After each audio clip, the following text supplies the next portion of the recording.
All right, you only need a little bit of this stuff. A little goes a long way. You can see I've got, I don't know, maybe an inch or two minus the foam. And I've done 3 or 4 racks with this stain. It's good stuff. You can dilute it in water if you want for a lighter color. But I like to put it on and then just light sand it, like I said before. And it turns out pretty good. So let me just show you how this stuff goes on and how cool it is. You literally just brush it on. Sorry, I'm trying to do this as I'm filming with my phone. There's no real science to it. You just want coverage on all of it.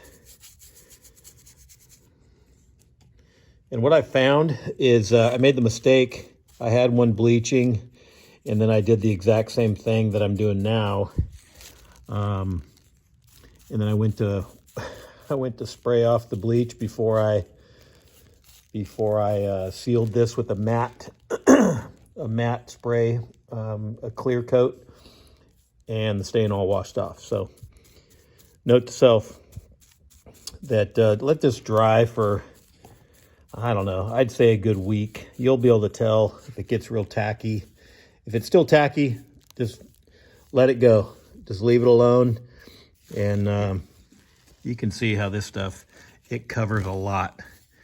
And you can go in layers, and you don't have to get it all the desired color right at first. Just get it on there and then let it dry, and then you can see if you want to add more later. Sorry, this is bad video right now. I apologize, but I'm trying to watch what I'm doing and videotape. So my apologies. Anyway, I'm going to shut up.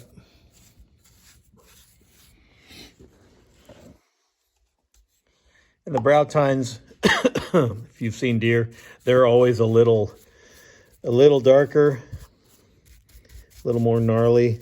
Just want to work that stain into the brow tines. It can get a little foamy. All that stuff will dry and work itself out a little bit. But what you want to avoid is like paintbrush lines, and as it dries, you'll be able to sand those off.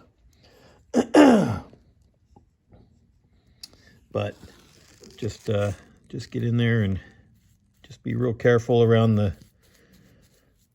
where it meets the skull there, the skull cap. And I've got saran wrap protecting the majority of the skull, but I'm not going to get too crazy right now and get real close. I'm just going to get the first layer on there and get coverage, and then I'll go back and add more if I need to later. So anyways, that's that. And I'm going to end this so it doesn't get too long. And this is pretty exciting video, watching somebody stain antlers, but it's all you do. It's pretty simple, and it comes out really nice. And just use your imagination and your knowledge of deer, how you want that to look. Again, you don't want it to look painted. Painted antlers or deer antlers are imperfect. Some are light, some are dark, depends upon what part of the country you're from or how old they are.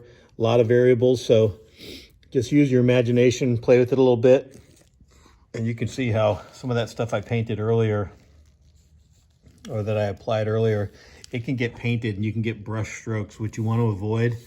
But again, once that dries, you'll be able to smooth that out and buff it out and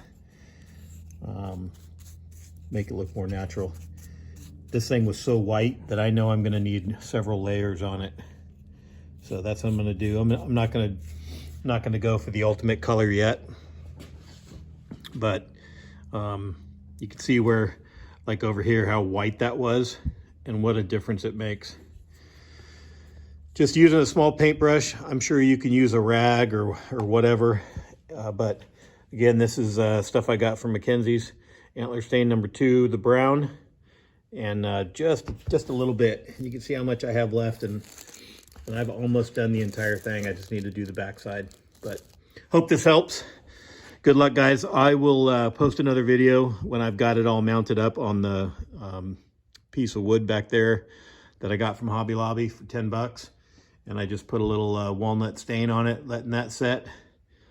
And once this thing's all dry and finished, I will make another video, let you know how it turns out. Appreciate it. Thanks, guys.